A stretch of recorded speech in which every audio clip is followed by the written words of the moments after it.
Bonjour à tous et bienvenue à l'écoute de ce podcast, Le Cheval des métiers, qui vous est présenté par Equiresources, le service de l'IFCE spécialiste de l'emploi et la formation de la filière équine. Notre objectif, vous faire découvrir les métiers de ce secteur qui recrute. Equiresources, c'est plus de 3500 offres d'emploi diffusées chaque année et 8 conseillers répartis dans toute la France qui vous accompagnent dans votre recrutement, votre orientation ou votre recherche d'informations et assurent un accompagnement personnalisé et gratuit.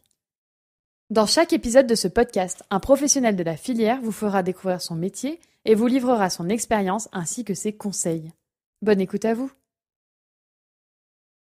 Salut Xavier, merci beaucoup d'avoir accepté de faire ce podcast avec nous pour le compte de Equiresources et pour nous parler de ton métier de cavalier jeunes chevaux. Donc pour commencer, est-ce que je peux te demander de nous expliquer un petit peu quel était ton parcours avant d'attaquer cette formation cavalier jeunes chevaux que tu as fait toi au haras du Pin ? Alors bonjour, moi j'ai commencé l'équitation tout petit parce que ma mère était gérante d'un centre équestre. Donc j'ai commencé dès l'âge de 7 ans et je me suis tout de suite habitué à ce que c'était un petit peu le milieu du monde de l'équitation, à faire des concours tous les week-ends, etc. Et puis vers à peu près 17-18 ans, j'ai complètement arrêté pour me concentrer sur mes études. Donc moi j'ai fait une filière générale, un bac scientifique, et ensuite je suis parti sur un BTS, donc j'ai bac plus 2.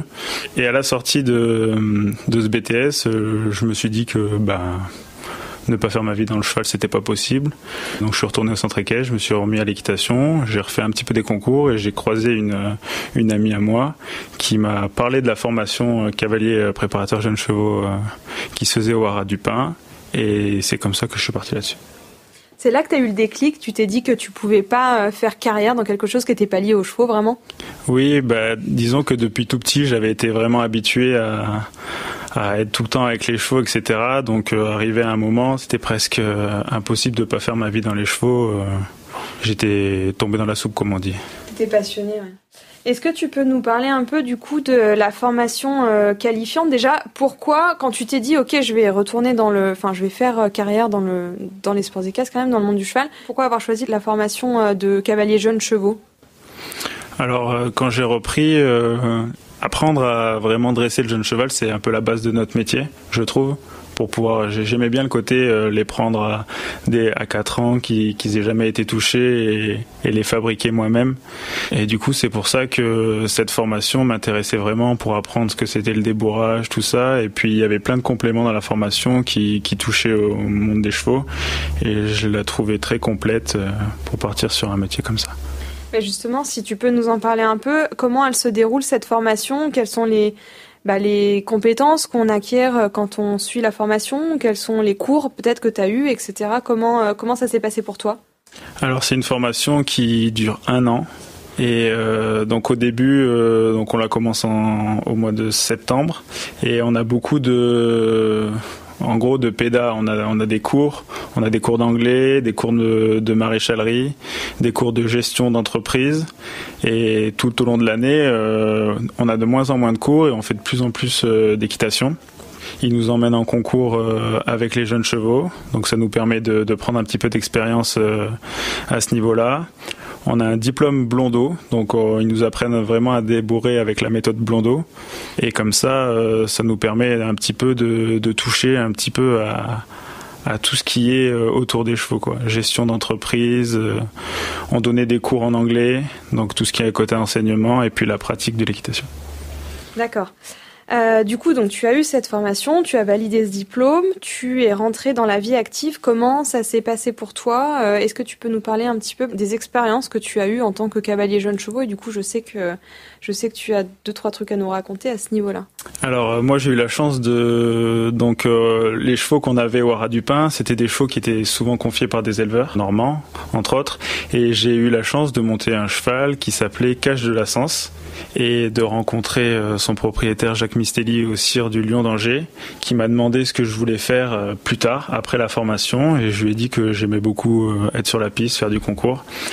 Et il a contacté Monsieur Delforge, de l'élevage du Bannet qui cherchait justement un cavalier. De fil en aiguille, j'ai rencontré Monsieur Delforge à Fontainebleau lors de l'année où j'étais en formation, qui m'a proposé de venir faire un essai après Fontainebleau. J'ai accepté, je suis allé faire l'essai et j'ai été pris là-bas. T'es resté là-bas 3 années, c'est ce que tu m'expliquais ? Oui. Et là, tu es sur le point du coup d'intégrer un nouveau poste au haras de Talma. Voilà, c'est ça. Donc un poste de cavalier préparateur jeunes chevaux, donc qui suit la continuité de ce que j'ai fait à l'élevage du Bannet et au haras du Pin pendant la formation. Du coup, ça va être compliqué de te demander de décrire une journée classique, mais globalement, dans ton métier, cavalier préparateur jeunes chevaux, comment ça se déroule une journée de travail pour toi, hors concours, plutôt à la maison ? On se lève, je pense que ça dépend des écuries, mais nous on attaquait, là je vais prendre l'exemple de là où je travaillais avant, l'élevage du Bannet, on attaquait à 7h30. On montait toute la matinée, donc 4, 5, 6 chevaux, ça dépendait. On prenait une petite pause pour manger, puis on revenait aux écuries. Donc j'habitais juste à côté, donc je faisais l'aller-retour. Et on montait pareil toute l'après-midi. Donc là, il faut savoir que là où j'étais, on avait un homme d'écurie qui s'occupait de faire les écuries. Donc la première année, je faisais que monter toute la journée. Et la deuxième année, j'ai eu la chance d'avoir une groom. On avait vendu beaucoup de chevaux la première année, donc on avait pu se permettre d'avoir une groom en plus qui nous suit sur les concours jeunes chevaux. Et par jour, ça représente une quantité de chevaux à monter à peu près de combien ? Alors ça dépendait, mais environ 10 chevaux. C'est beaucoup de travail quand même. Est-ce que c'est dur physiquement ? Est-ce qu'il y a des moments où... Oui, quand je suis arrivé au début, c'est un rythme à prendre. C'est quand même un boulot d'extérieur avec les aléas du temps, etc. Physiquement, les jeunes chevaux, c'est pas toujours calme. Et donc oui, mais après on s'y habitue et puis après ça va. Moi, j'avais la chance, pour un premier emploi, d'avoir pu prendre beaucoup d'expérience. Je faisais beaucoup de pistes. Donc j'ai notamment un exemple où sur un concours, j'en avais monté concours jeunes chevaux. Donc c'est le mardi, mercredi. J'en avais monté 18 le mardi et 17 le mercredi. Donc ouais, c'était très formateur. C'est quoi être un bon cavalier jeunes chevaux ? Alors être un bon cavalier jeunes chevaux, il faut être très calme, très posé. Les jeunes chevaux, ils sont stressés en concours, ils découvrent généralement, et l'important c'est d'être calme, posé, parce qu'ils se reposent vachement sur nous. Donc pour moi, la clé c'est une équitation propre et stable. Et être très à l'écoute. Être très à l'écoute dans le travail de tous les jours, sur les terrains de concours. Ils ont souvent des hauts et des bas et c'est important de suivre un petit peu le ressenti qu'on a et de faire en fonction. Tu vois d'autres qualités nécessaires pour faire ton métier en dehors de savoir être très à l'écoute et très respectueux du tempo, du timing du cheval ? Est-ce qu'il y a d'autres qualités qu'il faut aussi avoir pour pouvoir mener à bien un projet comme ça ? Il faut avoir du sang-froid, déterminé. C'est un métier difficile. Il faut rien lâcher et se donner à fond. Je le répète, mais c'est très important. Il faut croire en soi et faire le maximum toujours.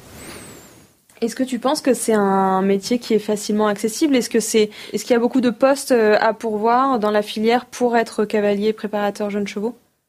Je sais pas l'offre et la demande exactement, mais c'est sûr que c'est un métier exigeant et qui est pas fait pour tout le monde. Mais après, avec du travail et on progresse et l'envie, c'est possible de trouver une place complètement, je pense. Ce serait quoi si tu devais les lister un petit peu les avantages et les inconvénients de ce métier-là ? Et toi, qu'est-ce que tu aimes particulièrement aussi dans ton métier ? Alors, on va commencer par les inconvénients du coup. L'inconvénient, c'est que ça reste, comme tous les métiers dans les chevaux, ça reste souvent du 7 jours sur 7. C'est très prenant, il n'y a pas beaucoup de loisirs. Ça reste un métier passion, donc il faut vraiment aimer ça pour pouvoir le faire. Après, pour moi, c'est vraiment le seul inconvénient. Après, dans les avantages, c'est que c'est un métier vachement plaisant. On est tout le temps dehors, on contacte des animaux.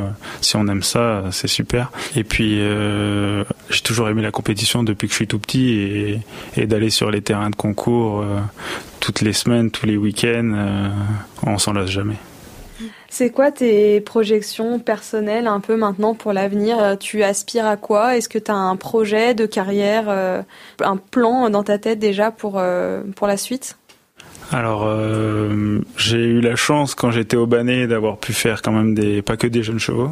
d'avoir pu faire des CSI, des grands nationales, des épreuves jusqu'à 1m45 et c'est vrai que j'ai pris beaucoup de plaisir sur des grosses barres. Donc ça reste différent du style des concours la semaine, mardi, mercredi avec les jeunes chevaux. C'est tout aussi plaisant. Donc là, je repars sur un poste où je vais monter des jeunes chevaux et j'espère pouvoir évoluer et pouvoir sauter des plus grosses barres dans le futur. On te reverra avec un 7 ans l'année prochaine à Fontainebleau.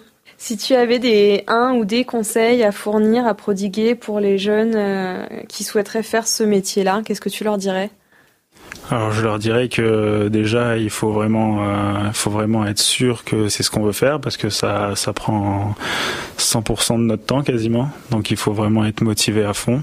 Après c'est un métier où il faut se donner les moyens, il faut travailler et avoir de l'ambition, c'est important pour pouvoir progresser. Donc si j'avais un conseil, c'était de vraiment avoir de l'ambition et se donner à fond pour réussir. Merci beaucoup, on te dit à bientôt sur les terrains de concours. Merci. Pour compléter les propos de notre invité, nous sommes partis à la rencontre de Céline Saillet, conseillère emploi et formation chez Equiresources. Alors ne bougez pas, nous donnons la place au mot du conseiller Equiresources.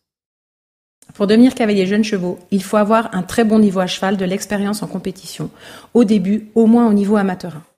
Il existe une formation dédiée, le certificat de spécialisation, option, éducation et travail du jeune équidé. Cette formation permet d'acquérir des compétences dans la manipulation et l'entraînement, mais aussi la gestion quotidienne du cheval, comme l'alimentation, soins, transport, etc. Avoir le permis poids lourd est également nécessaire. Selon votre niveau à cheval, vous débuterez d'abord par des postes de cavalier soigneur, et ce sont vos expériences et résultats en concours qui vous amèneront ensuite à pouvoir prétendre à être cavalier jeunes chevaux. Un cavalier de jeunes chevaux est bien sûr passionné par l'élevage, le travail et l'évolution du jeune cheval. Il faut avoir une très bonne condition physique, aimer les déplacements en concours. Il est important d'avoir un bon relationnel et également la fibre commerciale pour échanger avec les propriétaires et les potentiels acheteurs. Des notions d'anglais seront également un atout face à des clients étrangers. Il existe de nombreuses opportunités professionnelles pour devenir cavalier soigneur. Sur Equiresources, en moyenne, depuis 3 ans, 200 offres d'emploi salariés sont diffusées chaque année. Toutefois, le nombre d'offres permettant aux cavaliers de valoriser les jeunes chevaux en compétition sont plus rares, une petite 50aine seulement par année.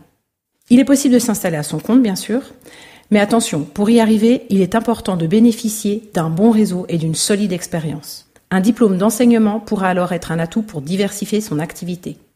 Pour en savoir plus, vous pouvez consulter la fiche métier cavalier de concours sur equiresources.fr et sur equipedia.ifce.fr. N'hésitez pas non plus à contacter les conseillers d'Equiresources pour vous accompagner dans votre orientation. Ce podcast vous est présenté par Equiresources, un service de l'IFCE, une production Éclat Agency. Nous tenons à remercier notre invité du jour, ainsi que tous les partenaires d'Equiresources, la région Normandie, le pôle Hippolia, le pôle emploi, la FASEC, la PECITA et le Conseil des chevaux de Normandie.